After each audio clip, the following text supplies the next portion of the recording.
Alors, dans la première vidéo, j'ai démontré à notre patiente qui voit le mal partout qu'elle n'a pas la capacité de combattre les microbes. Nous-mêmes, on n'est que 8 à 9 milliards d'habitants sur la Terre et un seul microbe est capable de faire ces 9 milliards de microbes par jour. C'est un combat qui n'a pas son sens.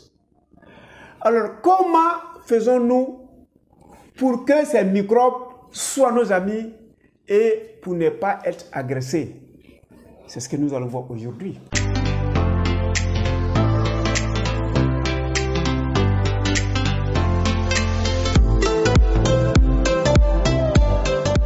Bienvenue à Objectif Santé, notre chaîne de bien-être qui nous permettra de savoir que tout ce qui a été créé par le Créateur a été créé pour nous servir. Il n'y a aucun élément créé par ce Créateur qui est susceptible à nuire à l'humain. Nous sommes la meilleure des créatures, nous sommes la protection de notre Créateur et il ne peut pas créer ce Créateur quelque chose d'autre qui va nous nuire. C'est nous qui nous fourvoyons notre amitié, notre cohabitation et ça peut aboutir à d'autres choses. Que devons-nous faire pour être amis à ces microbes? Nous allons visualiser ça et nous revenons pour la conclusion. Alors, que devons-nous faire pour vivre en phase avec les microbes? Depuis notre naissance, nos mères doivent déjà nous faciliter nos premiers contacts avec les microbes.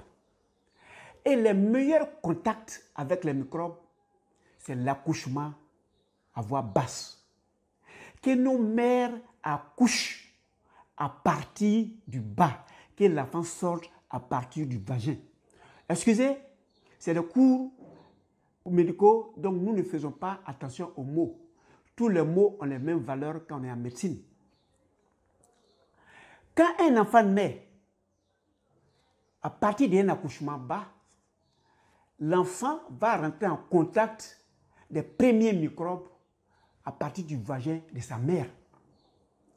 Et tout juste à côté du vagin, il y a l'anus, où il y a toute une colonie de microbes qui y sont. Donc il va se servir des microbes du vagin de sa maman et se servir des microbes de l'anus de sa maman. Et quand il va naître, ces microbes, en 24 heures, chaque microbe qui sera en contact avec l'enfant, il va inhaler même souvent certains éléments. Chaque microbe qui sera en contact avec l'enfant, en 24 heures, vont faire au moins 5000 milliards. Donc imaginez la quantité de microbes qu'il va rencontrer dans le vagin de sa maman, la quantité de microbes qu'il va rencontrer dans les selles même de la maman. Souvent à l'accouchement, la femme fait des selles. L'enfant rentre dans ces selles-là, mais c'est bon, c'est bénéfique. Alors quand Dieu a dit à Ève, tu accoucheras dans la douleur, tu enfanteras dans la douleur, Dieu n'est pas contre la femme, Dieu n'est pas contre l'enfant, mais Dieu sait quand elle va accoucher par voix basse. C'est douloureux, ça c'est vrai, ça c'est la sanction divine, mais l'enfant aura et les microbes du vagin et les microbes de l'anus qui vont se multiplier en 24 heures, qui vont protéger l'enfant. Parce que les microbes sont nos amis. Alors comme c'est un enfant de leur ami, de leur hôte avant, l'enfant qui est né déjà, ils vont venir et les colonies, les microbiates qui vont se fabriquer, vont commencer déjà à protéger l'enfant. La première étape. Deuxième étape, l'enfant va téter. Donc les premiers laits, surtout le colostrum, est plein de microbes, des microbes amis, des sels minéraux, des protéines, en tout cas des micro- et macronutriments en quantité. Quand l'enfant va les prendre, l'enfant va bénéficier en même temps des hôtes et de leur nourriture. Et ces hôtes, comme ils sont bien nourris, surtout du colostrum, du premier lait de la maman, ils vont multiplier leur duplication. Et l'enfant va avoir suffisamment d'amis. Le troisième élément, pour que nous nous protégeons, l'enfant déjà qui a eu le lait, c'est son contact avec la peau de la mère. Les microbes de la peau de la mère vont aller coloniser la peau de l'enfant. Donc, en 24 heures, les microbes qui étaient sur la peau de la mère, ces mêmes microbes sont sur la peau de l'enfant qui a 24 heures. Et cet enfant va vivre dans un milieu donné. On va le mettre dans un berceau. On va mettre des pains sur lui. On va lui mettre des couches. Certains vont le prendre. La sage-femme va le prendre. Donc, le milieu dans lequel il est, il va aussi bénéficier des microbes qui pilulent dans ce biotope, dans ce milieu. Il va avoir ses contacts avec ce milieu. Et comme je suppose que c'est des microbes amis, ils vont protéger cet enfant-là contre les agressions venant de l'extérieur. Alors déjà, vous réalisez qu'à la naissance, tous les contacts du nouveau-né, c'est la rencontre des nouveaux microbes. L'enfant va commencer à aller à quatre pattes. Il va ramasser les microbes qui sont sur la terre. L'enfant va boire de l'eau. Il va rencontrer les microbes qui sont dans l'eau. Donc l'enfant, à moins d'une semaine, il va rencontrer l'ensemble des microbes du milieu où il est né. Alors, ces microbes, qu'est-ce faut-il faire pour que ces microbes demeurent l'ami de l'enfant? Et plus il va grandir, plus il reste en contact, il respecte la loi qui lie les microbes et lui, il sera protégé et il sera en parfaite santé. J'ai dit dans la première vidéo, pour ceux qui n'ont pas encore visé, il faut visualiser et il faut regarder dans son intégralité. J'ai dit ce que c'est qu'un microbe. Il est partout. Et comme il est partout, nous sommes son hôte, il est notre hôte, c'est notre étranger, nous l'hébergeons et nous le nourrissons. Et tant que nous allons l'héberger, nous allons le nourrir, évidemment, il n'aura pas de palabre. Mais qu'est-ce qu'on doit faire, puisqu'on l'a déjà hébergé, pour le nourrir, afin que nous vivions en phase avec lui? Le premier élément, c'est ce que nous mangeons. Les microbes se nourrissent des fruits et des légumes en quantité. Tant que ces microbes vont se nourrir des fruits et légumes en grande quantité, ces microbes vivront avec nous en bonne intelligence.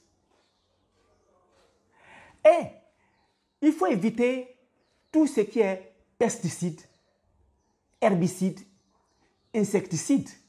Souvent, on croit qu'on est en train de tuer les moustiques de la maison. Donc, on pulvérise avec des insecticides. Oui, pendant que vous êtes en train de tuer des corps vivants qui sont les moustiques, vous allez inhaler ces microbes et ça va tuer dans votre flore intestinale certains microbes. Et ça va aussi tuer les microbes qui sont dans vos peaux. Ça va tuer les microbes qui sont sur vos cheveux.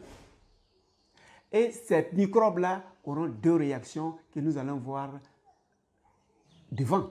Ou bien ils deviennent parasites, c'est-à-dire ils ne nous servent pas du tout, ou bien ils deviennent très pathogéniques, c'est-à-dire nos ennemis qu'ils vont nous combattre. Troisième élément, il faut éviter le maximum possible tous les antiacides. Pour ceux qui disent qu'ils ont des ulcères et ils sont toujours en train de boire des antiacides, mais la nature n'est pas contre nous quand la nature produit des acides, surtout dans notre estomac.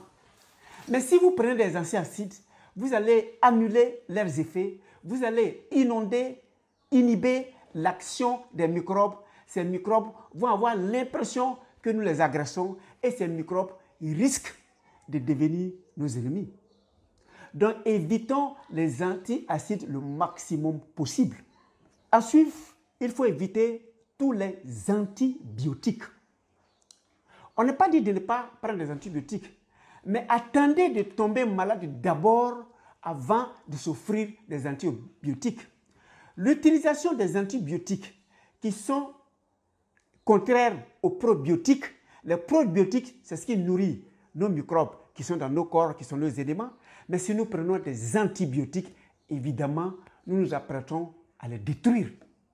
Et en les détruisant, ils vont nous prendre comme des ennemis et ils vont essayer de contre-attaquer ou bien de se venger. Donc, on ne prend l'antibiotique que lorsque le médecin ou bien le praticien estime que ton état de santé ne va pas bien et un antibiotique, pendant un laps de temps, la prise va annihiler l'agression. Mais généralement, il y a maladie que lorsque nos microbes qui doivent nous défendre, que lorsque nos microbes qui sont là pour nous protéger ne font plus leur boulot. Et généralement, c'est nous-mêmes qui avons participé à ça en prenant des antibiotiques à chaque instant. Évitons au maximum possible tous les produits cosmétiques que nous mettons sur notre corps en espérant que ça va nous rendre jolis. Parce que nous allons détruire les microbes qui sont sur notre peau, qui eux aussi, qui sont sur notre peau, ont leur boulot. Mais quand on commence à utiliser les produits cosmétiques dans le but de s'éclaircir, dans le but de se blanchir, nous allons agresser les microbes sur notre peau. Il y a des gens qui sont toujours en train d'utiliser des shampoings à ne pas en finir. Ils vont touffer, ils vont agresser les microbes sur leurs cheveux. Donc vous réalisez que ce que nous utilisons doit nous arranger. Et si ça nous arrange, évidemment, ça arrange le microbe. Mais si nous prenons des éléments en pensant que nous allons lutter contre les microbes, évidemment, les microbes qui sont nos amis, ces microbes-là deviendront nos ennemis ou bien seront des parasites qui ne nous serviront pas du tout et nous aurons toujours des difficultés de vie. Mesdames et messieurs, voilà les éléments qu'il faut pour que nous soyons des vrais amis des microbes. Et si nous sommes des amis des microbes, ces microbes nous serviront. Nous ne pouvons vivre sans les microbes. Voilà ce que nous devions faire pour rester amis à ces microbes. Et si nous le faisons, soyez-en sûrs, on ne peut pas te menacer d'une simple tuberculose qui a rongé la petite sœur de notre patient, qui est quittée et qui est même venue faire quelques jours avec la grande sœur dans la grande ville, peut-être même à contaminer certains qui n'avaient pas suffisamment de défense dans le local où ils vivaient et ils sont allés faire leur hospitalisation. Ça a pris leur temps, ça a pris leur énergie, ça a pris leur argent et puis elle en est morte. Et enfin, elle a créé en elle une peur parce qu'on leur aurait dit il existe des ennemis invisibles qui peuvent nous abattre à tout instant.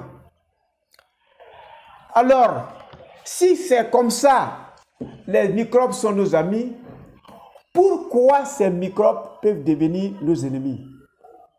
Dans la troisième vidéo, nous allons savoir.